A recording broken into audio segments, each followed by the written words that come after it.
Hello, my dear friends. Welcome to my channel.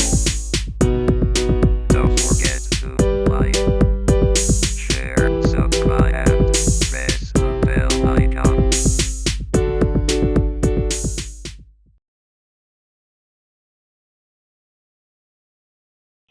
ल आज हामी नयाँ च्याप्टर सुरु गर्ने। म तपाईहरु नयाँ च्याप्टर कुन सुरु गरौँ जस्तो लाग्यो भनेदेखि कपीमा लेख्नुस् है। मैले ठ्याक्कै कपीमा चाहिँ तपाईहरुले हामी यो च्याप्टर यसरी पढिरहेका छौं भन्ने कुरा चाहिँ क्लियरली लेख्नुस् ल।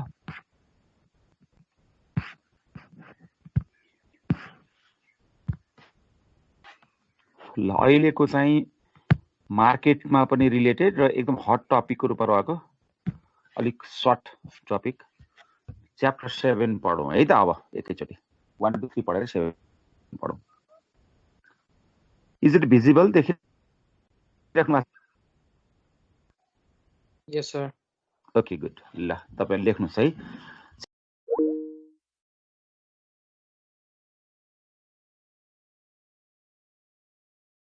र अहिलेसँग एकदम रिलेटेड पनि छ धेरै कुराहरु अनि म यसमा लागे ल।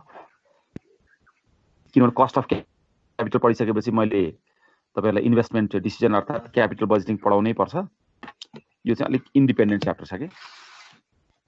ओके, हामी च्याप्टर 7 मा डिभिडेन्ड पोलिसी, यसमा हामी के पढ्छौं हेर्नुस् त। Concept and meaning of dividend policy, यो भने के रहेछ भन्ने कुरा सुरुमा हामी यसको नलेज लिन्छौं। अनि अर्को procedural aspects of paying dividends, अनिको डिभिडेन्ड सर हजुर हजुर यो च्याप्टर 3 को के हाम्रो हजुर यो अस्मिता पब्लिकेसनको बुक छ नि मसँग। हो हो। अनि यसमा फेरि यो आको यो एन्युटी को पनि अट्याच रहेछ कि एक्सरसाइज के हो? ए तपाईलाई एनेक्स भनेर दिएको होला हो, एपेन्डिक्स भनेर। यसमा हो त्यो एपेन्डिक्स भनेको चाहिँ के हो भने त्यो एमबिएम तिर पढाइ हुन्छ हैन। पहिला हामीले एमबिएस मा पनि थियो टाइम भ्यालु अफ मनी। अनि पछिल्लो समयमा पहिलो एमबिएस को नयाँ सेमेस्टर 2016 बाट सुरु भएपछि दुईटा सेमेस्टरसम्म हामीले पढायौं। पछि फेरि त्यस सब्जेक्ट कमिटीको मिटिङ बस्यो। त्यसपछि चाहिँ टाइम भ्यालु अफ मनी धेरै भयो भनेर हटाएको हो। त पहिले एपेन्डिक्स पढ्दैन। बुझ्नुभयो? टाइम भ्यालु अफ मनी हैन, मलाई गर्छु भने अलि के सिलेक्टेड एउटा दुईटा दुई चारवटा क्वेशन गर्नुहुन्छ फाइन, तर तपाईहरुलाई सोध्दैन एक्जाममा। सर अनि एक्सरसाइज हामीले आफैले गर्नुपर्ने हो कि गर्नु पर्यो नि। एक्सरसाइज त प्रब्लम आएको थियो, त्यो भएर सोलुसन कहाँ गर्ने हो त फेरि? हो त्यस्तो चाहिँ मलाई तपाईले के गर्नु, त्यही भएर मैले अघि नै सोधेको रिजन चाहिँ तपाईहरुले प्रब्लम गर्ने अनि के हो जस्तो मैले धेरै प्रब्लमहरु त सकेसम्म तपाईहरुको त्यो अस्मिताकै बुकलाई नै फोकस गरेर नै पढाइरहेको छु हैन। धेरै त मिल्छ पनि। अनि तपाईहरुसँग भएको डाइभर्सिफाइड प्रब्लमहरुलाई नै फोकस गरेर क्वेशन पढाइरहेको हुन्छु। तर पनि तपाईहरुलाई केही प्रब्लम भयो भने मलाई तपाईहरुले सोध्नु न, म तपाईहरुको अनि सल्युसन भनिदिइहाल्छु नि। यसलाई यसरी गर्नुस् यसरी गर्नुस् भनेर। मैले तपाईहरुलाई केस दिया छैन हैन यो च्याप्टरमा। मैले च्याप्टर त्यो अस्तिको अपलोड भएको छैन सर? के भएको छैन? एक्जाम्पल के अपलोड भएर हुन्छ? अपलोड भएको छैन भनेको यो उसको च्याप्टर 3 कै? हजुर च्याप्टर 3 कै। अस्ति मैले हेर्दा चाहिँ थिएन। साथीहरुलाई सोध्दा साथीहरुको पनि देखाएन भन्ने। ए उसको चाहिँ के रे सेक्युरिटी भएन चाहिँ, त्यही भएर म आज कन्फ्युज पनि भएँ। मैले तपाईहरु भ्यारेन्ज के अरे तपाईले एउटा चाहिँ स्लाइड आएको रहेछ, एउटा बोर्डको आएको रहेछ, स्टकको आएको रहेछ हो। हजुर त्यो एक्जाम्पल तपाईले आएको छ भन्नुभयो त्यो। म अहिले पठाइहाले ल, मलाई त्यो भनिदिनु होला है। किनभने अघि पनि मलाई अलिकति कन्फ्युज भयो, तपाईहरु कति पुग्यो भनेर कन्फ्युज भयो। अनि मैले तपाईहरुलाई धेरै बेर सोधेँ, एकजना साथीले कोअपरेट गरिदिनु भयो। अनि मैले गुगल क्लासरुम खोलिहालेँ के पहिला, किनभने अब कति भयो भन्ने कुरा हेर्न त मैले पनि त क्लासरुमै हेर्नु पर्यो, अरु त मसँग विकल्प छैन। अनि सक्यो भनेपछि बल्ल मेरो च्याप्टर लाग्यो। म अहिले नै तपाईलाई क्लास लिँदा लिँदै त्यो चाहिँ मेरो हातभित्र भएको कुरा भयो। मैले अहिले तत्कालै नै त्यसलाई अपलोड गरिहालेँ ल।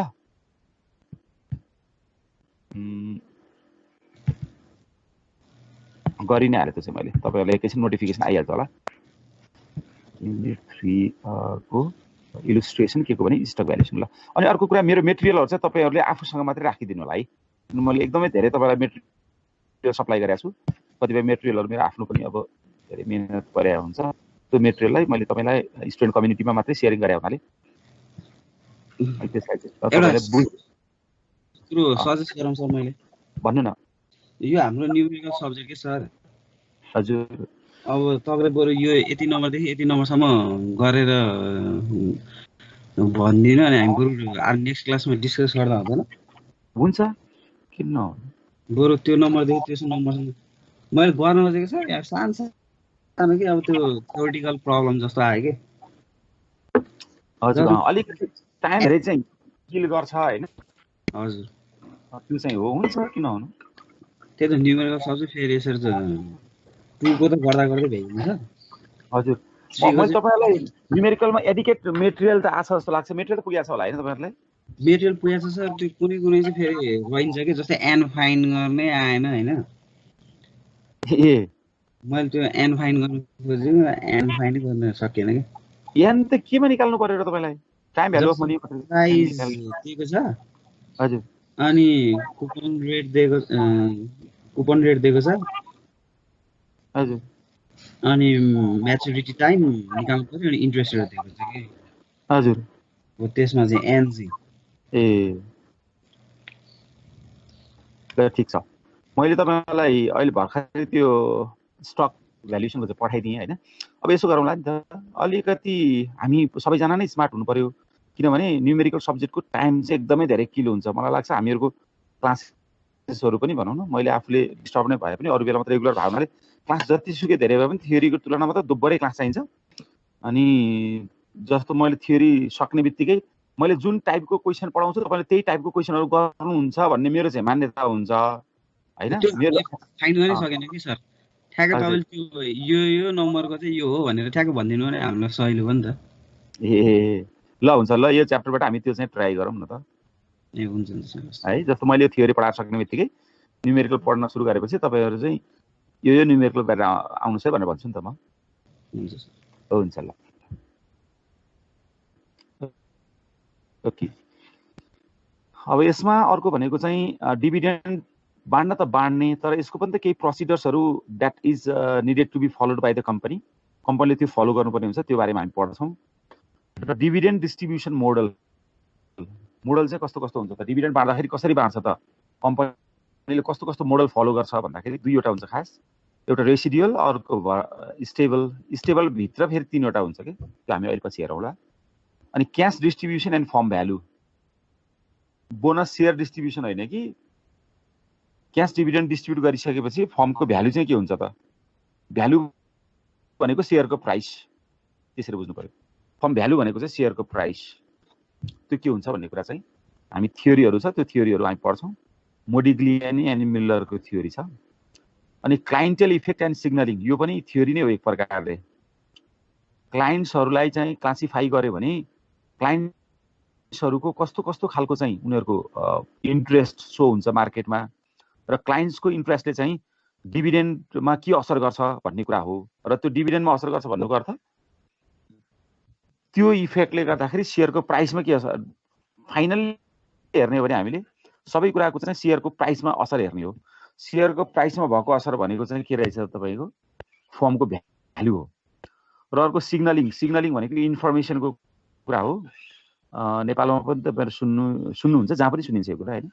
सिग्नलिङ भनेको चाहिँ कहाँ जोडिया हुन्छ भने इनसाइडर इन्फर्मेसन भनेर भन्छौँ नि हामी, कम्पनीको भित्री कुराहरू चाहिँ कसले थाहा पाए, कतिले थाहा पाए, र त्यो इनसाइडर इन्फर्मेसनले मार्केटमा सेयरको प्राइसलाई कति असर गर्यो भन्ने पार्टमा हो।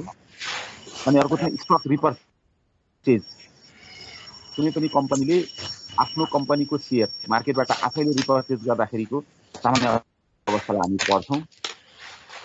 तपाईँहरू कसैको चाहिँ माइक अन भइरहेछ है, ब्याकग्राउन्ड साउन्ड आइरहेछ, एकपल्ट चेक गर्नुहोस् त कसको चाहिँ ब्याकग्राउन्ड साउन्ड आइरहेछ। अफ गर्नु होला है, मैले यहाँ यो स्लाइड सो गर्दाखेरि चाहिँ नाम देखिन्न।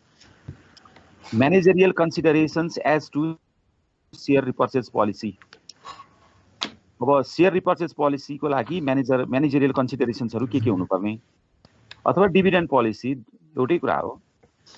अब सेयर रिपर्चेज गर्नको लागि पनि कम्पनीले पैसा कमाउन सक्नु पर्यो, डिभिडेन्ड बाँड्न पनि पैसा कमाउन सक्नु पर्यो होइन। त्यो बेलामा चाहिँ कस्तो कस्तो कुराहरूलाई त ध्यान दिनुपर्छ त भनेर भनेको।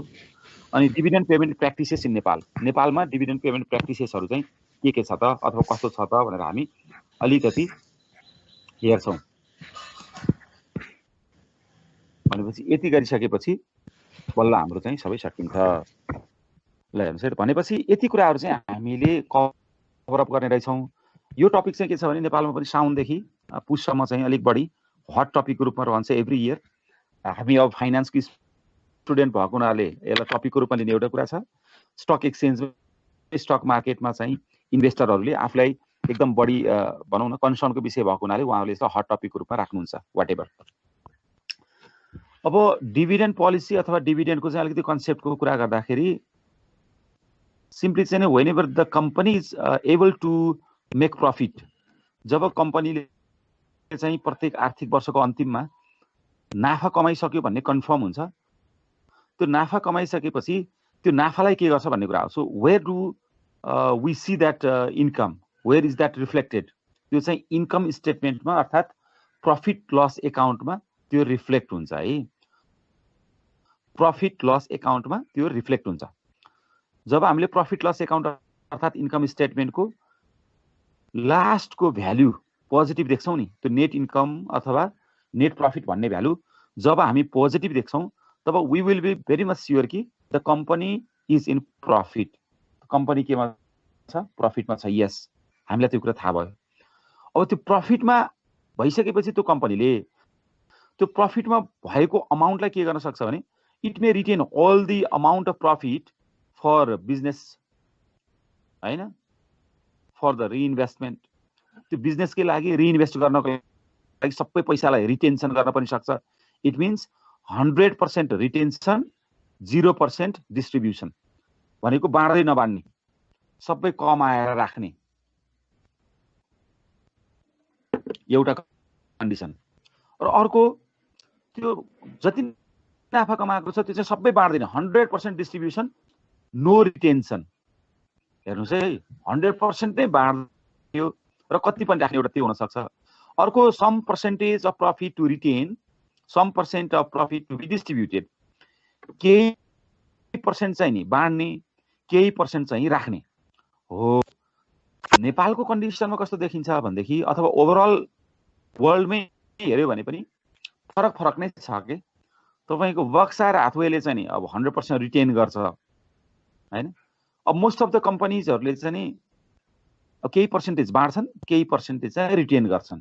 यस, त्यो कम्पनी पोलिसीमा डिपेन्ड गर्ने कुरा हो र कम्पनीको रिइन्भेस्टमेन्ट अपर्च्युनिटीमा पनि त्यो डिपेन्ड गर्ने कुरा हो।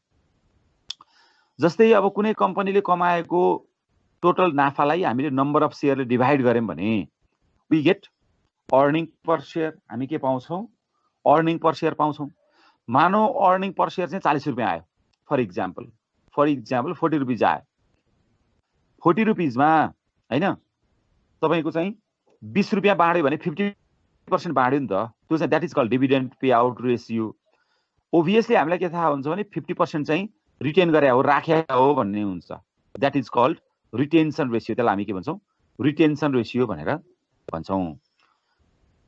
तसर्थ अब डिभिडेन्ड पोलिसी भन्नाले के बुझाउँछ भने this is the policy which is related to the distribution of profit to the shareholders. हेर्नुहोस्, कुनै पनि कम्पनीले नाफा कमाइसक्यो, त्यो नाफा चाहिँ सेयर होल्डरहरूलाई कति पर्सेन्टेज बाँड्ने, कुन कुन फर्ममा बाँड्ने भनेर जुन पोलिसी हुन्छ नि त्यही पोलिसीलाई के भनिन्छ? Dividend policy. र डिभिडेन्ड चाहिँ नर्मली दुई प्रकार हुन्छ हैन, एउटा क्याश डिभिडेन्ड र अर्को स्टक डिभिडेन्ड। क्याश डिभिडेन्ड भनेको if directly dividend is paid in the form of cash, क्यासकै फर्ममा उनीहरूले गर्यो। जस्तो नेपालको एकदम क्यासको फर्ममा गर्ने पर्फेक्ट इक्जाम्पल हेऱ्यो भने म्युचुअल फन्डहरू हैन। अब युनिलिभरले पनि लामो समयदेखि चाहिँ क्यास मात्रै दिइरहेछ। नेपाली के अरे यो दूरसञ्चार कम्पनी नेपाल टेलिकम, उसले पनि क्यास मात्रै दिइरहेछ। These are the perfect examples. र स्टक डिभिडेन्ड भनेको हामी we call it bonus share in South Asian market. अब कमनली हामीलाई चाहिँ बढी बोनस सेयर भनेको भनौँ न हेबिचुअल भइसकेको छ। That is stock dividend South Asian मार्केटमा, स्पेसली नेपालमा पनि हामी बोनस सेयर भन्छौँ। हामी बोनस भन्छौँ। Bonus is refer to stock dividend हो। तसर्थ दुई प्रकारको चाहिँ हुने रहेछ। अब यो प्रोसिड्युरियल एस्पेक्टको कुरा गर्ने हो भने 4 डेट्स आर भेरी इम्पोर्टेन्ट। 4वटा डेटहरू एकदम इम्पोर्टेन्ट हुन्छ। सर तपाईँले डेट चाहिँ 4वटा भन्नुभयो, तर देखाउन त 5वटा देखाउनु भयो नि। यस, यो कुरा चाहिँ हामीले बुझ्नुपर्ने छ। हेर्नुहोस् है, हामीले बुझ्नुपर्ने छ। We need to understand. सबभन्दा ठुलो कुरा के हो भनेदेखि कम्पनी चाहिँ केमा हुनु पर्यो अरे? नाफामा हुनु पर्यो। कम्पनी चाहिँ नाफामा हुनु पर्यो। नाफामा नभइकन डिभिडेन्डको कुरा नै आउँदैन। हेर्नुहोस्, डिभिडेन्डको कुरा आउनकै लागि मात्रै पनि के हुनु पर्यो? नाफामा हुनु पर्यो। जब कम्पनी नाफामा हुन्छ, एउटा फिस्कल इयर कम्प्लिट गर्छ, त्यसपछि उनीहरूको बोर्ड अफ डिरेक्टरले सबभन्दा पहिला के गर्नु पर्यो? डिभिडेन्ड डिक्लेयर गर्नु पर्यो। नेपालको केसमा त एनुअल जेनरल मिटिङबाट पास गर्नुपर्छ। हेर्नुहोस्, फर इक्जाम्पल त्यो डेट जुलाई 10 हो अथवा भदौको 10 गते हो, इक्जाम्पल मानौँ न हामीले। जुलाई 10 मा चाहिँ कुनै एउटा कम्पनीको बोर्ड अफ डिरेक्टरको मिटिङ बस्यो हैन। त्यो मिटिङले के भन्यो भने लास्ट इयरको हैन हाम्रो स्टेटमेन्ट, फाइनान्शियल स्टेटमेन्टहरू स्टडी गर्दाखेरि हेर्दाखेरि यति नाफा देखिएको छ हैन। हामीले शेयर होल्डरहरूलाई चाहिँ ल यसपटक चाहिँ 60% चाहिँ डिभिडेन्ड दिने भनेर भन्यो हो। त्यो डिक्लेयर गर्ने डेटलाई के भनिन्छ? Date of declaration. हेर्नुहोस् है, के भन्यो हामीले? सिम्पल सेन्समा कुरा गर्ने हो भने, इजिली बुझ्न प्रयास गर्ने हो भने, डेट अफ डिक्लेरेसन भनेको चाहिँ none other than having the meeting date. खासमा त्यो एउटा बोर्ड अफ डिरेक्टरको मिटिङ भएको दिन हो क्या त्यो। हेर्नुहोस् हैन, त्यो दिनमा मिटिङ भयो। मिटिङले के डिसाइड गर्यो भने डिभिडेन्ड डिस्ट्रिब्युट गर्ने भन्ने डिसाइड गर्यो। अब डिभिडेन्ड त दिने, तर कसलाई दिने? बिकज मार्केटमा त मिटिङ बसिरहेको दिनमा पनि शेयर कारोबार भइरहेको हुन सक्छ, त्यसको भोलिपल्ट पनि शेयर कारोबार भइरहेको हुन्छ, अर्थात् किनबेच भइराखेको हुन्छ।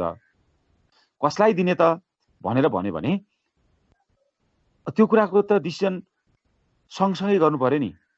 अर्थात् डिभिडेन्ड बाँड्न त बाँड्ने, तर कसलाई बाँड्ने भन्ने कुरा त डिसाइड गर्नु पर्यो। कसलाई भन्दाखेरि शेयर होल्डरलाई। फेरि कति इजी आन्सर छ। तर शेयर होल्डर भनेको चाहिँ को हो त, त्यसलाई चिन्न सक्नु पर्यो नि हैन। आज किन्ने शेयर होल्डर हो कि होइन, अर्थात् आज बेच्ने शेयर होल्डर हो कि होइन। बेच्नेले डिभिडेन्ड पाउने कि नपाउने, किन्नेले डिभिडेन्ड पाउने कि नपाउने हो। त्यसको लागि एउटा डेट फिक्स गरे हुन्छ, त्यसलाई भन्छौँ हामी होल्डर्स रेकर्ड अफ डेट, अर्थात् डेट अफ रेकर्ड। एकदम ध्यान दिनुहोस् है, डेट अफ रेकर्ड। अब बल्ल दोस्रो दिनको कुरा भयो।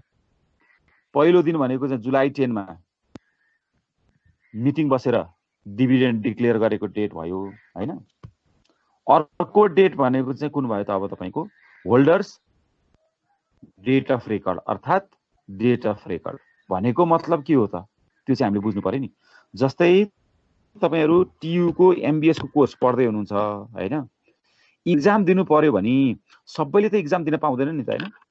कुनै एउटा निश्चित दिन तोकेर यो दिनसम्म परीक्षाको फारम भरेका विद्यार्थीहरूले परीक्षा दिन सक्नेछन् भने हुन्छ नि।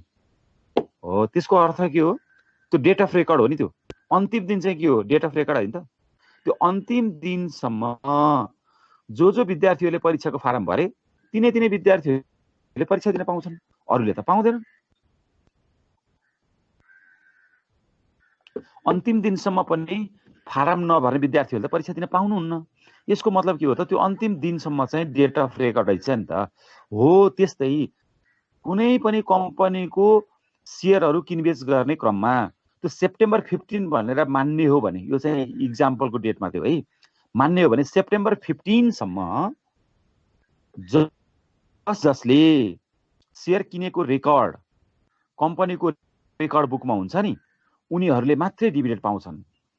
अब बल्ल इस्यु आयो, ककसको नाम चाहिँ त्यहाँ जान्छ त, ककसको नाम चाहिँ जान्छ त। अब अहिले त सबै अनलाइन सिस्टम आइसकेको छ, टेक्नोलोजी त्यत्रो धेरै डेभलप भइसकेको छ। र पनि थ्योरिटिकली पढ्दाखेरि हुन त हामीले यो टेक्स्ट पढाउँदाखेरि नेपालमा 35 दिन लाग्ने पनि चलन थियो, अहिलेको बेलामा मिनेटमै पनि हुन्छ। त्यतिखेर इन्टरनेसनली टेक्नोलोजीले धेरै फरवर्ड बनाइसकेको छ। हामी इन्टरनेसनलमा चाहिँ 7 दिन छ, 2 बिजनेस डे छ भन्थ्यौँ। र पनि अहिले टेक्स्ट पढाउँदाखेरि यसमा चेन्ज भएको छैन, किनकि यो थ्योरिटिकल कन्सेप्ट बुझ्नको लागि हो। जसले डेट अफ रेकर्ड भन्दा 2 बिजनेस डेज भन्दा अगाडि किन्नेहरू छन् उनीहरूको चाहिँ नाम डेट अफ रेकर्डमा आउँछ। जसले 2 बिजनेस डेज भन्दा आगामी दिनमा किन्छन् नि उनीहरूको नाम चाहिँ डेट अफ रेकर्डमा चढ्दैन भन्ने चलन छ। हेर्नुहोस् है, भनेपछि सेप्टेम्बर 13 भन्दा पहिले किन्नेहरूको चाहिँ नाम आउँछ, अर्थात् सिधा भन्दा 12 तारिकमा किनेको नाम 15 गते चाहिँ रेकर्डमा आउँछ, 11 तारिकमा किनेको 14 तारिकमा आउँछ। त्यसरी बुझ्दा पनि भयो हैन। तर 13 तारिकको चाहिँ 16 तारिकमा मात्रै के हुन्छ, रेकर्ड हुन्छ। 14 मा किनेको चाहिँ कहिले हुन्छ, 17 तारिकमा 17 तारिक एक दिन थपेर जाउँ न हैन। 13 को 15 मा हुन्छ, 14 को 16 मा हुन्छ, 15 को 17 मा हुन्छ। ओ एट सच 2 बिजनेस डे चाहिँ कामको लागि चाहिन्छ है भनेर 2 बिजनेस डेज राखेको हुन्छ। यो कुरा चाहिँ तपाईहरुले ध्यान दिनु होला। जस्तै डेट अफ डिक्लेरेसन कसैले भदौको 10 गते राख्नु भयो, अनि कसैले चाहिँ के गर्नुभयो त एक्जाम्पल भन्यो नेपालको डेट राख्छु भनेर असोजको 15 गते चाहिँ तपाईहरुले डेट अफ रेकर्ड राख्नुभयो भने असोजको 13 गतेदेखि शेयर किन्नेहरूले चाहिँ डिभिडेन्ड पाउँदैनन् भन्ने हो। हामी यसमा शनिबार पर्छ कि पर्दैन, यसमा हामी चाहिँ बिदाको दिन पर्छ कि पर्दैन, we don't look after that हैन थ्योरी पढ्दाखेरि। तर 2 बिजनेस डेज भन्ने भनाइ छ र त्यो जुन असोजको 15 लिने हो भने असोजको 12 सम्म किन्नेहरूले चाहिँ पाउँछन्। त्यसो भए सर असोजको 13 गतेसम्म मसँग शेयर थियो, असोजको 13 गतेसम्म मैले शेयर राखेँ र मैले 13 गते बेचेँ भने के हुन्छ, यस तपाईले त्यो वर्षको डिभिडेन्ड पाउनुहुन्छ। तपाईको खातामा शेयर छैन भने पनि तपाईले डिभिडेन्ड पाउनुहुन्छ। क्लियर भयो? मैले तपाईहरुलाई अलिक धेरै एक्सप्लेन गरेँ क्या, कोही बेला फेरि धेरै एक्सप्लेन गर्दा त कन्फ्युज पो हुन्छ। मैले त्यति कन्फ्युज हुने त गरिन जस्तो लाग्छ, तर तपाईलाई क्लियर भयो कि भएन? आर यु क्लियर हुन्छ है? यस सर, यो बुक क्लोज डेट भनेको नि त्यही हो। यस, ल कति राम्रो कुरा भन्नुभयो। बुक क्लोज डेट भनेकै डेट अफ रेकर्डको अन्तिम दिन हो। नेपालमा हामी बुक क्लोज डेट भन्छौँ। हो, कहिले काहीँ कस्तो हुन्छ भने शेयर बजारबाट म त अब निस्किन्छु भनेर शेयरको कारोबार गरिरहने मान्छेहरूले शेयर बजारबाट निस्किन्छु भनेर कुनै बेला भने हुन्छ र त्यस पछाडि निस्कियो, मानौ शेयर आफूसँग भएको सबै शेयर बेचिसक्नुभयो, तर 1-2 वर्षपछि गएर हेर्दाखेरि आफ्नो खातामा शेयर भइरहेको हुन्छ कि। त्यो भने मतलब के हो भनेदेखि, त्यो भने मतलब के हो भन्नुस् त? त्यो भने मतलब के रहेछ भने अघि हामीले भने जस्तै सेप्टेम्बर 13 सम्म चाहिँ उहाँसँग शेयर रहेछ, 14, 15, 16 तिर उहाँले बेच्नुभयो अनि आफ्नो अकाउन्टमा भएको शेयर बेचेर सकियो, अर्थात् पहिला भए शेयरको सर्टिफिकेट बेचेर सकियो। तर बोनस शेयरहरू अथवा स्टक डिभिडेन्डहरू आउन बाँकी रहेछ, त्यो आएर बसेको भन्ने बुझ्नु पर्यो के। क्लियर हुनुभयो तपाईहरु मैले भनेको कुरामा? अब यति क्लियर भएपछि पेमेन्ट डेट भनेको त एक्ज्याक्टली डिस्ट्रिब्युसन गर्ने डेट हो हैन। जब चाहिँ डिभिडेन्ड बाँडिन्छ नि त्यो बाँडिने डेटलाई चाहिँ पेमेन्ट डेट भनेर भनिन्छ। तसर्थ सेप्टेम्बर 12 शेयर खरिद बिक्री गर्नको लागि एकदम इम्पोर्टेन्ट डेट हो हैन। सेप्टेम्बर 12 मा तपाईले हेर्नु भने शेयरको प्राइस एकदम धेरै बढिरहेको हुन्छ के हैन। सेप्टेम्बर 13 मा चाहिँ एडजस्टमेन्टको प्राइस आइरहेको हुन्छ। सेप्टेम्बर 13 मा चाहिँ एडजस्टमेन्टको प्राइस आइरहेको हुन्छ। सेप्टेम्बर 12 मा चाहिँ के हुन्छ, त्यसको प्राइस हाइक भइरहेको हुन्छ। नर्मल केसेसमा है, सधैँभरि हुन्छ भन्ने होइन, तर बियरिस मार्केट झरि नै हाल्छ। तपाईहरु मार्केटतिर पनि इन्भल्भ हुनुहुन्छ जस्तो लाग्छ। कैलाशजी हुनुहुन्छ तपाई? तपाई क्लासमै हुनुहुन्छ? हजुर, तपाई कुनै कतै इन्भल्भ हुनुहुन्छ हो उसमा चाहिँ नि डिपीहरुतिर? छैन त्यस्तो।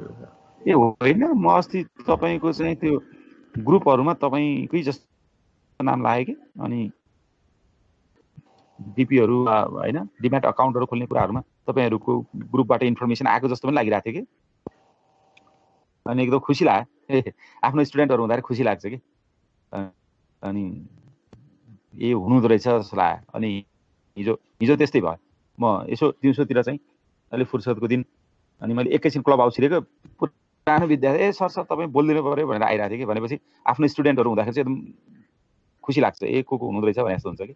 मैले 5 मिनेट बोलेर निस्किहालेँ। अनि एनीवे हैन, जस्तो अब यो बुलिश मार्केटमा कस्तो हुन्छ भने मान्छेहरु शेयर किन्छन्, नाफा भएपछि बेच्छन्, अनि बेचिसकेपछि त्यतिखेर चाहिँ याद भएको पनि हुन सक्छ, नभएको पनि हुन सक्छ कि। कतिलाई चाहिँ कस्तो हुन्छ भने तपाईको अहिलेको सेप्टेम्बर 12 भन्यो, सेप्टेम्बर हैन 10 तिर 9 तिर शेयर किनिसकेपछि अब अहिले हामी कति छ पछि 13 गते चाहिँ मलाई लाग्छ लक्ष्मी उन्नति कोषको चाहिँ फन्डको चाहिँ बुक जस्तो लागेको छ हैन त्यसको लागि उले 13 गते भनेपछि 12 गतेसम्म किन्यो भनेदेखि लक्ष्मी उन्नति कोषको युनिट चाहिँ आउने भयो र बुलिस मार्केटमा त शेयर बढ्दै पनि जान सक्छ ठ्याक्कै चाहिँ फेरि के हो प्राइस एडजस्ट भयो जतिमा किनेको थियो त्यो भन्दा पनि बढेर 15-16 मा पुग्यो भने 15-16 तारिकतिर चाहिँ अथवा 15-16 गतेतिर चाहिँ त्यो फन्डहरु बेचेर मान्छे बाहिर निस्किसके हुन सक्छ तर जब डिस्ट्रिब्युसन अर्थात पेमेन्ट डेट आउँछ नि पेमेन्ट डेटमा त तपाईको नाम त डेट अफ रेकर्डमा हुन्छ नि त तपाईको खातामा गएर पैसा बसिरहेको हुन सक्छ मेबी तपाईले बिर्सिसके पनि हुन सक्छ याद गरेको छैन हो त्यस्तो मात्रै भनेको हो तसर्थ यसमा 4 वटा डेट एउटा डेट अफ डिक्लेरेसन एउटा डेट अफ रेकर्ड भन्दा 2 दिन 2 बिजनेस डेज अगाडिको एक्स डिभिडेन्ड डेट र त्यो भन्दा कति पछाडीको भन्ने कुरा ठ्याक्कै छैन 15 दिन राखेको मात्रै हो त्यस्तो हुनुपर्छ भन्ने छ नेपालमा 75 दिन भित्र बाँड्ने भन्छ हैन तपाईले एउटा प्रपोज गरेर राख्नु भयो हुन्छ त्यसलाई हामी पेमेन्ट डेट भनेर भन्छौं this is the dividend distribution process यो कुरा सोधिरा हुन्छ मैले यत्रो धेरै किन एक्सप्लेन गरेको भने नि दुईटा रिजन छ एउटा त तपाईहरु कसैले पनि तपाई जो साथीहरु यहाँ हुनुहुन्छ ए म त शेयर किनबेच गर्न मलाई आउँदैन म मार्केटमा मलाई थाहा छैन भनेर नबस्नुस् हैन तपाईहरु हो अब this is very risky asset सबैले सबै लगानी गर्नुपर्छ भन्ने छैन तपाई लगानी गर्नु भएन भने पनि you must have the idea how to trade in the market भनेर चाहिँ नि अरूलाई सल्लाह दिनुपर्ने एउटा हामीलाई रिस्पोन्सिबिलिटी छ as a student of finance र त्यो भन्दा पनि ठूलो कुरा चाहिँ until and unless we involve ourselves we can not suggest others how to do it हैन तसर्थ मान्छेले भनेको जस्तो एकदम रिस्की छ यो छ त्यो छ हैन हामीसँग आइडिया पनि छ नि त वी आर स्टडिङ दैट तसर्थ तपाईहरु चाहिँ एज अ मार्केट पार्टिसिपेन्ट ग्रुपमा के स्मल मार्केट पार्टिसिपेन्ट ग्रुपमा तपाईले आइपीओ बाट भए पनि सुरुवात गर्नुपर्ने हुन्छ र यो कुराहरु हामीले जान्नै पर्ने हुन्छ एउटा प्र्याक्टिकल कुरा र अर्को बुकको कुरालाई हेर्ने हो भने चाहिँ अलमोस्ट तपाईलाई थ्योरीमा सोध्दाखेरि चाहिँ यो एकदम छोटो च्याप्टर हो तपाईलाई थ्योरीमा सोध्दाखेरि यो पेमेन्ट प्रोसिडरको बारेमा चाहिँ सोधिरा हुन्छ त्यही कारणले गर्दा मैले अलिक धेरै एक्सप्लेन गरे यो 4 वटा डेटको बारेमा अब हेर्नुस् डिभिडेन्ड डिस्ट्रिब्युसन मोडलको बारेमा कुरा गर्दाखेरि चाहिँ यसमा 2 वटा मोडल एकदमै इम्पोर्टेन्ट हुन्छ है 2 वटा मोडल एकदमै इम्पोर्टेन्ट हुन्छ यो आउनु भन्दा पहिला म अर्को कुरा गरौँ ओके म यही निर तपाईहरुलाई एक्सप्लेन गरेर सक्छु होला यो स्लाइड 5 मा एउटा रेसिडुअल डिभिडेन्ड पोलिसी हैन र अर्को चाहिँ स्टेबल डिभिडेन्ड पोलिसी यो भने कस्तो होला भनेर यसो दिमागमा सोच्नुस् त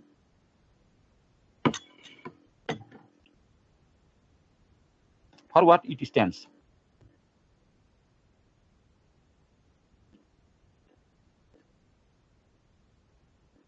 अलिकति शब्दलाई पनि हेर्नुस् है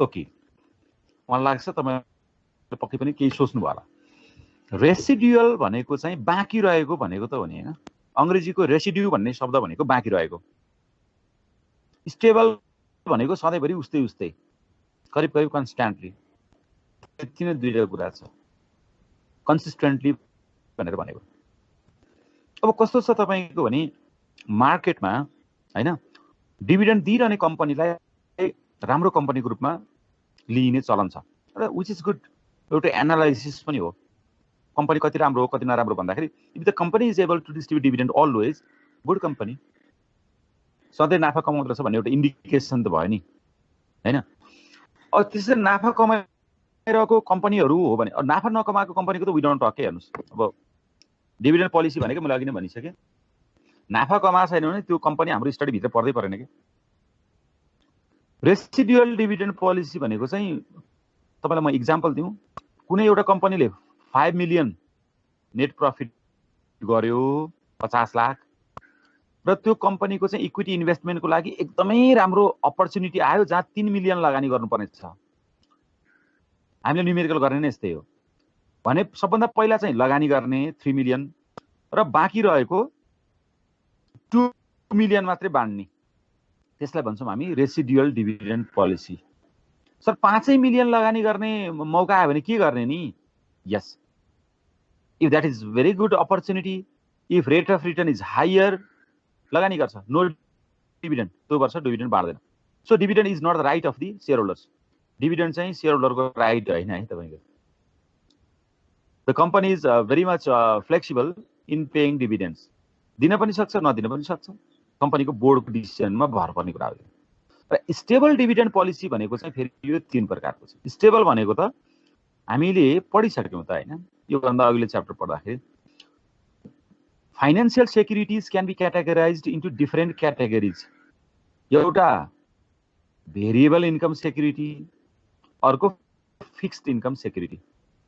फिक्स्ड इन्कम सेक्युरिटीमा हामीले दुईवटा पढेको हो नि, बोन्ड र प्रिफर्ड स्टक। र भेरिएबल इन्कम सेक्युरिटीमा हामीले एउटा पढेको हो नि, कमन स्टक, हैन त। तसर्थ यदि स्टेबल भयो भने त फेरि त्यो फिक्स्ड इन्कम सेक्युरिटी जस्तै हुन्छ। तसर्थ यो फिचर चाहिँ नर्मल्ली त्यति धेरै लागु हुँदैन हैन। तर तपाईको हाइली ग्रो भएको र स्टेबल इकोनोमीमा भएका कम्पनीहरुमा चाहिँ लागु हुन सक्छ। हाम्रो जस्तो नेपालमा चाहिँ लागु हुँदैन। यहाँ हेर्नुस्, अब कुनै बेलामा कम्पनीले कति धेरै कमाइरहेको हुन्छ, कुनै बेला कमाउँदैन। अहिले तपाईहरु कतिपय फाइनान्शियल इन्स्टिट्युसन्समा इन्भल्भ हुनुहुन्छ भने केही फाइनान्शियल इन्स्टिट्युसन्सहरुको त रेगुलर इन्कम भन्दा नन अपरेटिङ इन्कम एकदम धेरै देखिन्छ यो वर्ष। शेयर इन्भेस्ट गरे टन्नै पैसा कमाए इन्ट्रेस्टबाट कमाउनु भन्दा हो। स्टेबल डिभिडेन्ड पोलिसी भने चाहिँ मलाई लाग्छ उता बुझ्नुभयो नि हैन तपाईहरुले, रेसिडुअल त बुझ्नुभयो नि हैन त। रेसिडुअल भने के हो रे, कुनै पनि कम्पनीले नाफा कमाइसकेपछि त्यो नाफाबाट पहिला इक्विटी इन्भेस्टमेन्ट गर्ने हैन, अनि इन्भेस्टमेन्ट गरेर बाँकी रहेको पैसा बाँड्ने, त्यसलाई हामी के भन्छौं, रेसिडुअल डिभिडेन्ड मोडल। अर्को चाहिँ स्टेबिलिटी भन्ने बित्तिकै तीनटा हुन्छ। एउटा स्टेबल डिभिडेन्ड पर शेयर, हेर्नुस् पर शेयर भनेको रुपीजमा नेपालको कन्टेक्स्टमा। अर्निङ पर शेयर कति छ मतलब छैन, तर डिभिडेन्ड पर शेयर चाहिँ सधैँभरि त्यति नै दिने। अब सर अर्निङ पर शेयर त्यति नभएको बेलामा कसरी दिन्छ त? यस, यसले आफ्नो रिजर्भबाट दिन्छ के। कुनै बेलामा अर्निङ पर शेयर भन्दा डिभिडेन्ड पर शेयर धेरै पनि हुन सक्छ। 12 रुपैयाँ कमायो कम्पनीले 16 रुपैयाँ दिन पनि सक्छ। कसरी भनेदेखि उसले आफ्नो रिजर्भबाट दिन्छ त्यस्तो बेलामा। त्यस्तो कम्पनीहरु ओभियसली कम हुन्छ, तर इन्भेस्टरहरुलाई लेस रिस्की हुन्छ। If the company is able to distribute stable dividend per share, stable dividend दिने भनेको चाहिँ सधैँभरि एउटै लेभलको के दिने, डिभिडेन्ड दिने। अब सधैँभरि बनाएको कस्तो हामीले भनि नै हाल्यौं, over the period of life of the company this can be categorised. एउटा पिरियड अफ लाइफसम्म, जस्तै 1 देखि 5 वर्षसम्म 10 रुपैयाँको दरले दिने, 6 देखि 10 वर्षसम्म 12 रुपैयाँको दरले दिने, वाटेभर हो, त्यस्तो एउटा लेभल चाहिँ नै हुन सक्छ है। फेरि सधैँभरि over the full period of life त यो त हुँदै हुँदैन। र अब नर्मल्ली कम्पनीहरुको यस्तो हुँदैन पनि हामीले भनिसक्यौं फेरि। तर हैन, एउटा स्टेबल इकोनोमी र ग्रोथ इकोनोमी हुन्छ नि हैन, एकदम बढिरहने खालको इकोनोमीमा चाहिँ अब सम्भावना त्यति कमै हुन्छ, किनभने कमाउनेहरु पनि धेरै चाहन्छन्, कम्पनीले पनि धेरै कमाइरा हुन्छ। तर अलि स्टेबल इकोनोमिक ग्रोथ भएको कम्पनी डेभलप्ड कन्ट्रीजहरुमा चाहिँ एकदम सुपर नर्मल अर्निङ गर्ने चान्सेसहरु हुँदैन के तपाईको। त्यस्तोमा चाहिँ के हुन्छ, स्टेबल डिभिडेन्ड पर शेयर, यदि रुपी अमाउन्ट चाहिँ फिक्स छ भने। अर्को पर्सेन्टेजमा हुन्छ। हेर्नुस्, पर्सेन्टेज भयो भने के भनेको यसले भने अर्निङ पर शेयरको मेबी 10%। यसको अर्थ के हो, अर्निङ पर शेयर धेरै भए त्यसको 10% निकाल्दा भ्यालु पनि धेरै आउँछ, अर्निङ पर शेयर कम भए त्यसको भ्यालु निकाल्दा अलिकति कम आउँछ। यो चाहिँ टोटल्ली डिपेन्डेन्ट अपन अर्निङ पर शेयर। हेर्नुस् है त, अर्निङ पर शेयरको निश्चित पर्सेन्टेज डिस्ट्रिब्युट गर्ने पोलिसीलाई कन्स्ट्यान्ट पेआउट पोलिसी भनिन्छ। कुरा बुझ्नुस् है।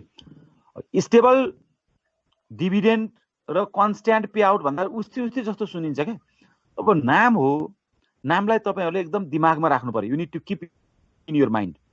स्टेबल, हेर्नुस् त, डिभिडेन्ड पर शेयर भनेपछि यसले के भनेर रहेछ भन्ने कुरा ठ्याक्कै दिमागमा आउनु पर्यो। स्टेबल र डिभिडेन्ड के रे कन्स्ट्यान्ट त उस्तै त हो नि, यो त सिनोनिम हो भन्ने तरिकाले मात्रै सोच्नु भएन हैन। स्टेबल डिभिडेन्ड पर शेयर भनेको चाहिँ कति रुपैयाँ दिने भनेर पहिले फिक्स गरेको छ भनेदेखि त्यसलाई हामी स्टेबल डिभिडेन्ड पर शेयर भन्छौं, इरेस्पेक्टिभ अफ इपीएस। अनि कन्स्ट्यान्ट डिभिडेन्ड पेआउट भनेको चाहिँ अर्निङ पर शेयरको निश्चित प्रतिशत डिभिडेन्ड दिने, निश्चित प्रतिशत भनेको छ भने हामी त्यसलाई के भन्छौं, कन्स्ट्यान्ट डिभिडेन्ड पेआउट भनेर भन्छौं। र अर्को कस्तो हुन्छ भने लो रेगुलर प्लस एक्स्ट्रा भन्ने हुन्छ कि, अब ग्राफ बनाउन मिलेन। लो रेगुलर प्लस एक्स्ट्रा, लो रेगुलर प्लस एक्स्ट्रा भनेको चाहिँ मिनिमम चाहिँ सधैँभरि दिने। हेर्नुस् है, मिनिमम चाहिँ सधैँभरि दिने, बुझ्नु भएको छ है। र त्यो कम्पनीले अझ धेरै नाफा कमायो भने चाहिँ त्यसमा अलिकति एक्स्ट्रा पनि थपेर दिने, त्यस्तोलाई भनेको कि। अनि के हुन्छ त यस्तो कम्पनीहरुकोमा, मानौ 6 रुपैयाँ रेगुलर दिने भन्यो भने 6 रुपैयाँ चाहिँ रेगुलर दिइराख्छ र company if the company is able to earn more profit certain percentage of EPS अझ बढी पनि दिन्छ। तर जब कम्पनी फेरि त्यो धेरै नाफा गर्नेबाट फेरि झर्छ नि तल, त्यतिखेर चाहिँ मिनिमम मात्रै दिन्छ के। त्यसलाई भन्छौँ हामी लो रेगुलर डिभिडेन्ड प्लस एक्स्ट्रा। मलाई लाग्छ तपाईहरुले यो कुराहरुलाई क्याच गर्नुभयो होला। र आज मैले तपाईहरुलाई डिभिडेन्ड भनेकै चाहिँ के रहेछ, यो कहाँबाट पत्ता लगाउने डिभिडेन्ड दिन सक्छ कि सक्दैन भन्ने कुरा केही डिस्कस गरे हैन। र यो पोलिसी केसँग रिलेटेड रहेछ, डिभिडेन्ड के रे नाफा कमाइसकेपछि डिभिडेन्ड बाड्ने कि नबाड्ने भन्ने पोलिसीसँग रिलेटेड भएको पोलिसीलाई डिभिडेन्ड पोलिसी भनिँदो रहेछ भन्ने कुरा हामीले गर्यौं।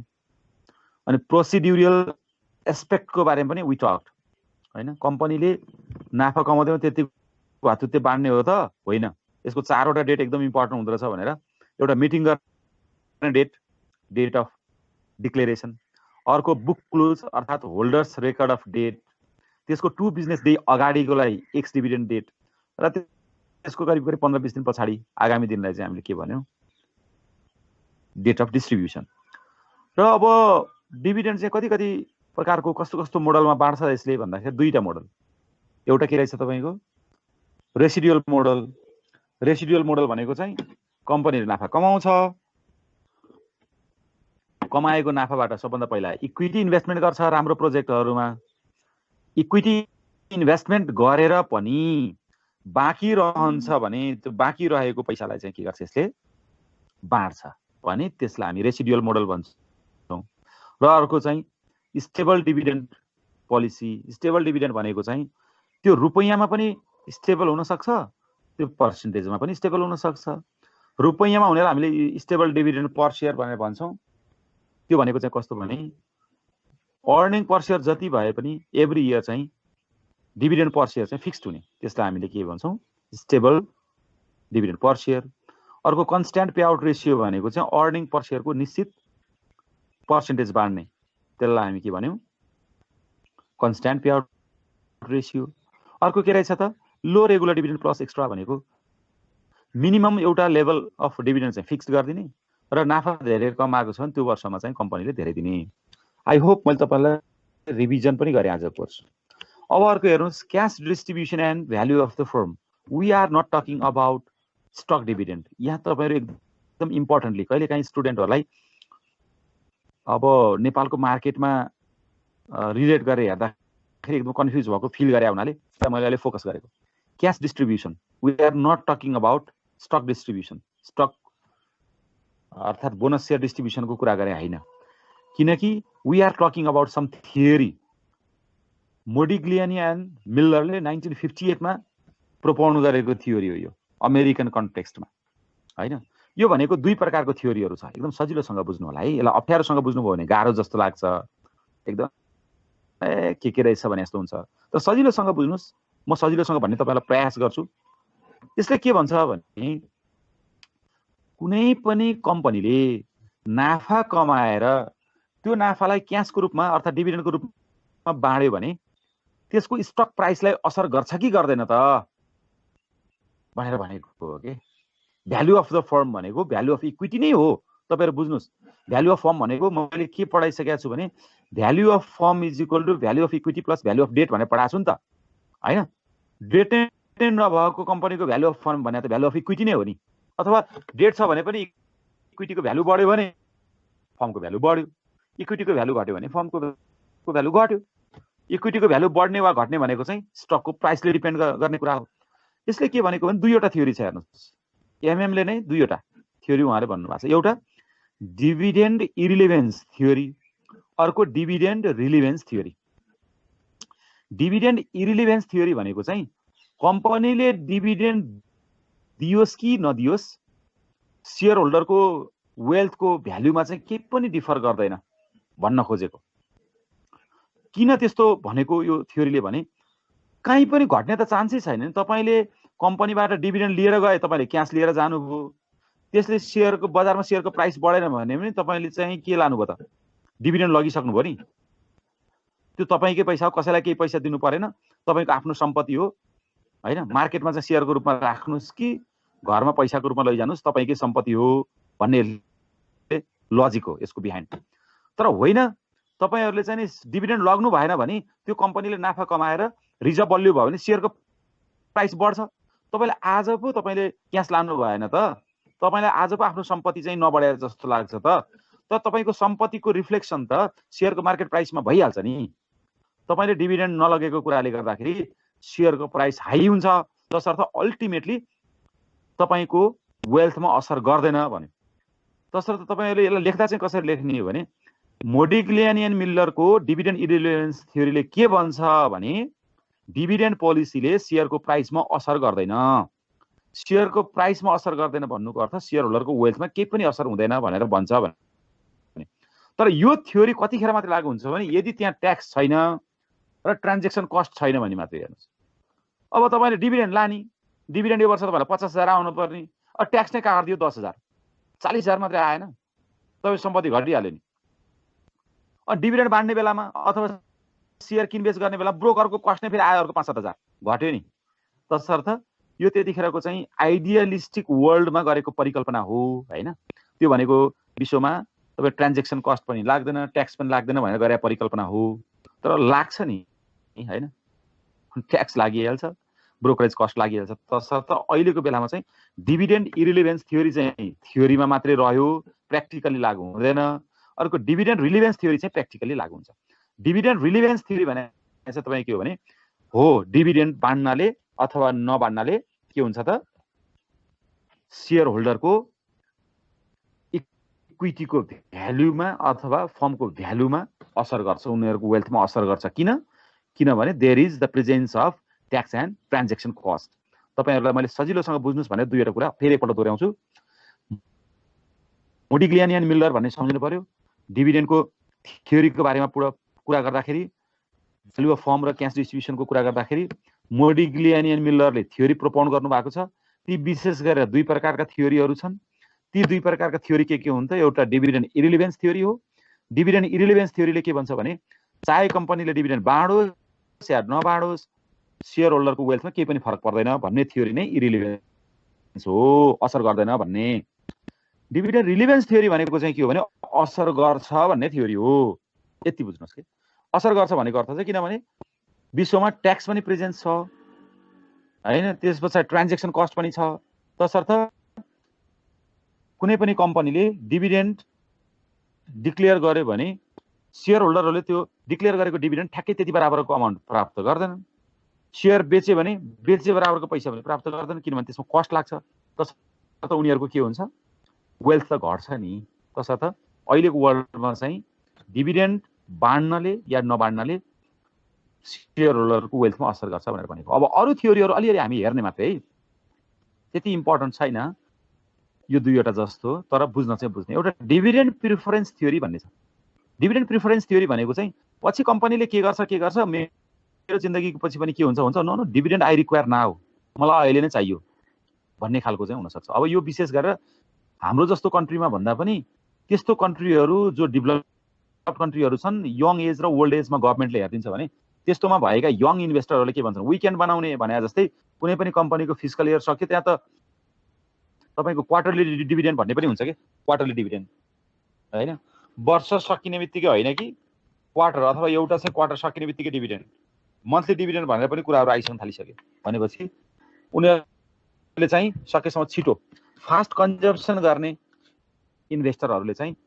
फ्युचर डिभिडेन्ड भन्दा अथवा फ्युचरको क्यापिटल गेन भन्दा प्रेजेन्टको डिभिडेन्डलाई फोकस बढी गर्छन् त्यसैलाई डिभिडेन्ड प्रिफरेन्स थ्योरी तपाईले यसो शब्दलाई नै हेर्नु होला डिभिडेन्ड प्रिफरेन्स भनेको डिभिडेन्डलाई अहिले प्रिफर गरेको अहिले चाहियो भविष्यको कुरा भन्दा पनि भन्ने अब हाम्रो नेपालमा चाहिँ के छ अहिले त के हो थाहा छैन डिभिडेन्ड मात्रै चाहिँ अब ओभरअलको कुरा गर्दा फ्युचरलाई चाहिँ चाहियो मेरा छोराछोरीलाई मेरो परिवारलाई चाहियो आफूले बरु केही पनि त्यसको युज गरेछ कि छैन थाहा छैन सो त्यसैले गर्दाखेरि करप्सन बढायो भनेर भन्छौँ हामी डिभिडेन्डमा कति लागू भएको छ त्यो चाहिँ स्टडीको विषय भयो हैन अब मान्छेले चाहिँ होइन डिभिडेन्ड चाहिँ अहिले चाहिन्छ त्यो डिभिडेन्डबाट आएको पैसा बरु म चाहिँ फिक्स्ड डिपोजिटमा हाल्छु अर्कोतिर एसेट जग्गा जमिन किन्छु सुन किन्छु भनेको छ कि त्यो पनि हुन सक्छ नि हैन अब त्यो चाहिँ फेरि के हुन्छ क्लाइन्ट अनुसार फरक पर्छ।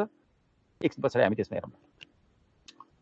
र अर्को छ ट्याक्स इफेक्ट थ्योरी भन्ने छ। ट्याक्स इफेक्ट थ्योरीले के भन्छ भने नि, तपाईँले के भन्छ भने पहिला मैले तपाईँलाई एक्सप्लेन गरौँ।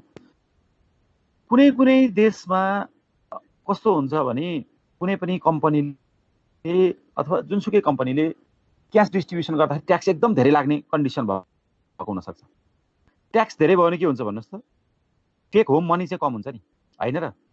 डिभिडेन्डमा 40% ट्याक्स लाग्ने भन्यो भने 60 रुपियाँ दिने छ भने 6 चौको 24 रुपियाँ त के हुनु पर्यो, ट्याक्स नै दिनु पर्यो नि। ओहो 40% हुँदैन होइन। ट्याक्स धेरै जाने छ भने त्यस्तो ठाउँमा चाहिँ के गर्छन् भने सेयर होल्डरहरूले बरु सकेसम्म कम डिभिडेन्ड लिउँ, डिभिडेन्ड नलिउँ।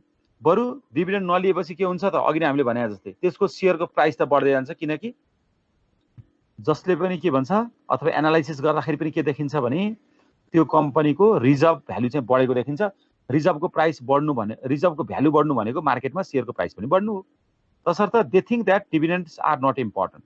डिभिडेन्ड त्यति इम्पोर्टेन्ट कुरा होइन, यो ट्याक्स धेरै लाग्ने भावनाले this is not important to us. बरु the company better if it doesn't distribute the dividend and if it is reflected in share price, बरु हामी चाहिँ सेयर चाहिँ बेचेर नाफा लिउँला भन्ने छ। नेपालमै पनि तपाईँले हेर्नुभयो भने क्यापिटल गेन ट्याक्स जम्मा तपाईँको 5% त छ नि। अहिलेको बजेटले के भनेको छ, क्यापिटल गेन ट्याक्स 1 वर्षभित्र सेयर कारोबार गर्नुभयो तपाईँलाई 7.5% नाफाको होइन, 1 वर्षभन्दा बढी समय राख्नुहुन्छ भने 5% भनेको छ नि त। द्याट्स द पोइन्ट हो। त्यसैलाई हामी भन्छौँ ट्याक्स इफेक्ट थ्योरी। ट्याक्सको इफेक्ट थ्योरी भन्नाले तपाईँले के बुझ्नु पर्यो भने ट्याक्सको रेट धेरै छ, त्यहाँको सेयर होल्डरहरूले बरु डिभिडेन्ड कम बाँडोस्, बरु नबाँडोस् भन्ने चाहना गर्दो रहेछन्। ट्याक्सको रेट थोरै छ भने त्यहाँ चाहिँ के हुन्छ, त्यहाँको सेयर होल्डरहरूले डिभिडेन्ड बाँडोस् भन्ने चाहना राख्छन्। यो क्लाइन्टेल थ्योरी पढ्नको लागि हामीलाई त्यो चाहिएको हो। खासमा क्लाइन्टेल भनेको क्लाइन्ट्सहरूको डिफ्रेन्ट टाइप्सहरू, क्लाइन्ट्सहरूलाई ग्रुपिजम गर्ने के। जस्तै रिटायर्ड कर्मचारीहरूले पनि त लगानी गरेर आउन सक्छन् होइन मार्केटमा। अब उनीहरूको चाहना के हुन्छ त ओभरअलमा हामीले कुरा गर्दा। अर्को अर्निङ सेयर होल्डर्स भनेको जागिरदारहरूले पनि बजारमा लगानी गरेर आउन सक्छन्। हाई इन्कम ट्याक्स र लो इन्कम ट्याक्सको त मैले भर्खर कुरा गरेँ। रिटायर कर्मचारीको कुरा गरौँ न हामी नै। Suppose we all fall in the age category of 60 to 70। तपाईँ हामी सबैजना मानौँ न अहिले हामी क्लासमा जति छौँ भएको सबैजना 60 देखि 70 वर्ष उमेर समूहको छौँ। अनि suppose we are investing in the मार्केटमा भएको कम्पनीले डिभिडेन्ड चाहिँ के भन्यो भने अब हामी तपाईँलाई 15 वर्षपछि डिभिडेन्ड दिन्छ भन्यो भने maybe we don't like that company. अब 15 वर्ष बाँच्छु कि बाँच्दिन थाहा छैन, I can not enjoy, I need to enjoy with that dividend भन्ने भयो भने हामी के प्रिफर गर्छौँ? यस, डिभिडेन्ड प्रिफरेन्स थ्योरी नै हामीले लागु हुन्छ नि। तपाईँहरू सकेसम्म छिटो डिभिडेन्ड दिनुहोस् र एभ्री इयर दिनुहोस् भनेर भन्छौँ नि हामी होइन। किनभने वी थिङ्क कि हामीलाई चाहेर नचाहेर हाम्रो होइन लिभिङ एज कम छ भन्ने थाहा हुन्छ एउटा कुरा। अर्को कुरा चाहिँ हामी as the age passes on we can not enjoy with that money, त्यो पैसाबाट हामी इन्जोय गर्न सक्दैनौँ भन्ने हामीलाई फिल हुन्छ र हामी करेन्ट कन्जम्सनमा बढी फोकस गर्छौँ। अब अर्निङ सेयर होल्डरको के हुन्छ फेरि, अन्तबाट पनि मैले पैसा कमाइरहेको छु, मसँग बिजनेस छ, मसँग जब छ, ठिकै छ नि त। यो वर्ष कम्पनीले डिभिडेन्ड दिएन भने के भएर कम्पनीले अन्त लगानी गरिरहेको छ, 2-4 वर्षपछि टन्न दिइहाल्छ। बरु त्यही बेलामा चाहिँ नि मलाई चाहिए गाडी किन्नुला, घर बनाउला, त्यसरी पनि त सोच्न सक्छ। अर्को हाई इन्कम ट्याक्सको हामीले कुरा गरिहाल्यौँ, लो इन्कम ट्याक्सको कुरा गरिहाल्यौँ। यसरी क्लाइन्ट्सहरू छुट्टा छुट्टै हुन्छन् र छुट्टा छुट्टै क्लाइन्ट्स अनुसार चाहिँ उनीहरूको डिभिडेन्डको एक्सपेक्टेसन फरक फरक हुन्छ भन्ने थ्योरीलाई हामी के भन्छौँ भने क्लाइन्टेल इफेक्ट थ्योरी भनेर भन्छौँ। अर्को सिग्नलिङ हाइपोथेसिस भनेको कुरा अघि नै मैले अलिकति कुरा जोडेको थिएँ, मैले कैलाशजीलाई पनि यसो बोलाएँ। म आज यति मात्रै पढाउँछु है। सिग्नलिङ हाइपोथेसिस भनेको चाहिँ तपाईँले मार्केटमा सुन्नुहुन्छ होइन, अस्ति मैले सोधेको थिएँ तपाईँलाई, 2-4 जना तपाईँहरू मार्केटमा लगानी पनि गरिराख्नु भएको छ होइन। तपाईँले अब कमनली के सुन्नुहुन्छ, यतिखेर मोर रिलिभेन्ट च्याप्टर हो कि ए फलानु कम्पनीको त सेन्ट्रल फाइनेन्स कम्पनी त सेयर बेचेर टन्न पैसा कमायो अरे नि, मञ्जुश्रीले एकदम धेरै कमायो अरे नि फाइनेन्स भए पनि होइन, सिद्धार्थ ब्याङ्कले 2 वर्ष सेयरको कारोबार एकदम धेरै गरे अरे नि, उसको लोन उठोस् कि नउठोस् के मतलब, उसले त टन्नै पैसा कमाएछ त। ब्याङ्कहरू फाइनेन्सहरू डुब्छ भनेको कति धेरै सेयरको कारोबार गरेर पैसा कमाएछ भनेर कमनली सुन्न पनि सकिन्छ होइन, यता र उता। यसको अर्थ के हो त, जुन कम्पनीले धेरै नाफा कमायो भनेर सुनिन्छ नि त्यही कम्पनीको सेयरको प्राइस बढिरहेको हुन्छ। त्यो भनेको के हो भने सिग्नलिङ इफेक्ट हो के। इन्फर्मेसन चाहिँ खास हुनुपर्ने सिमेट्रिकल भनेको जसले इन्फर्मेसन पाउनु पर्ने हो उनीहरू सबैले एकैचोटि इन्फर्मेसन पाउनलाई सिमेट्रिकल भनिन्छ हैन। तर जसले इन्फर्मेसन पाउनु पर्ने हो त्यो मध्येमा त्यसरी नपाइकन म्यानेजमेन्ट भित्रको मान्छेले चाहिँ पहिला पाउने, पब्लिकले चाहिँ पछि पाउने भयो भने म्यानेजमेन्ट भित्रको मान्छेले चाहिँ त्यो इन्फर्मेसनमा प्ले गर्छ के। तसर्थ स्टक मार्केटमा ट्रेडरहरूलाई लिएर एउटा भनाइ नै विकसित भएको छ, stock price is the function of market information price is the function of information भनेर पनि भनिन्छ, मजाले नै भनिन्छ र हो नै देखिन्छ। जसले छिटो छिटो इन्फर्मेसन पाउँछ उसले नै त्यो सेयरको मूल्यमा त्यो कुरालाई रिफ्लेक्ट गर्न सक्छ र नाफा कमाउँछ। भन्न खोजेको के हो भने तपाईँ हामी मध्ये कोही मान्छे कुनै एउटा कम्पनीको बोर्डमा छौँ, म्यानेजमेन्टमा छौँ र तपाईँ हाम्रो ग्रुपमा चाहिँ के कुरा भयो भने सर पोहोरसम्म हाम्रो कम्पनीले चाहिँ जम्मा 10% 11% मात्रै डिभिडेन्ड दिएको थियो, यो वर्ष त 40% दिने भयो भनेर तपाईँले यहाँ भनिदिनु भयो भने मैले त त्यो कम्पनीको सेयर किन्छु नि अरूले भन्दा छिटो। जबकि बजारमा त्यो कुरा आएकै छैन, मैले थाहा पाइसकेँ। मैले आज किने 10% सेयर बढ्यो, भोलि किने 10% बढ्यो, पर्सि मात्रै तपाईँको चाहिँ न्युज चाहिँ फ्ल्यास भयो, कम्पनीको प्रेस रिलिज भयो। अरूले बल्ल पर्सि गएर थाहा पाउँछ, मैले त्यो 2-3 दिनमा कमाइसकेँ।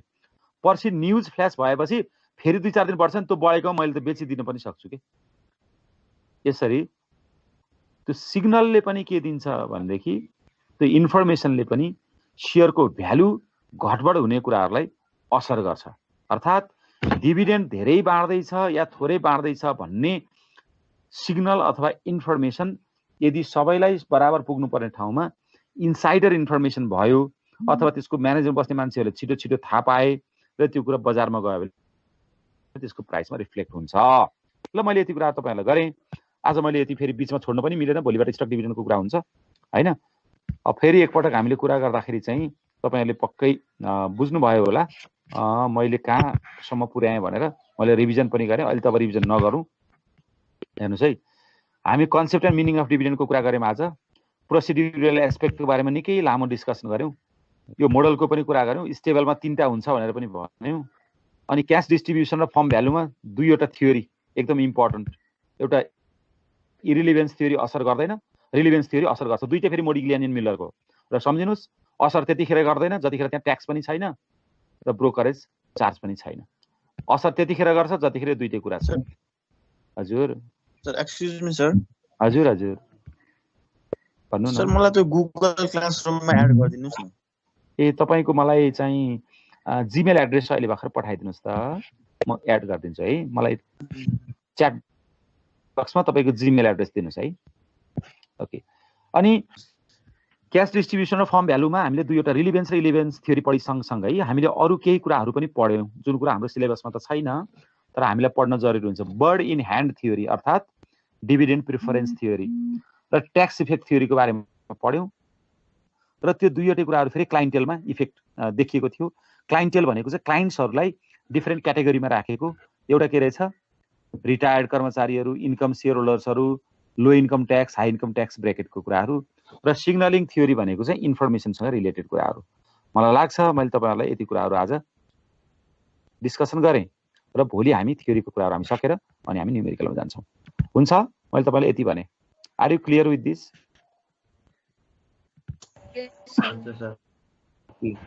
म क्लास एन्ड गरौँ त आजलाई? हुन्छ sir, thank you sir. Thanks for watching.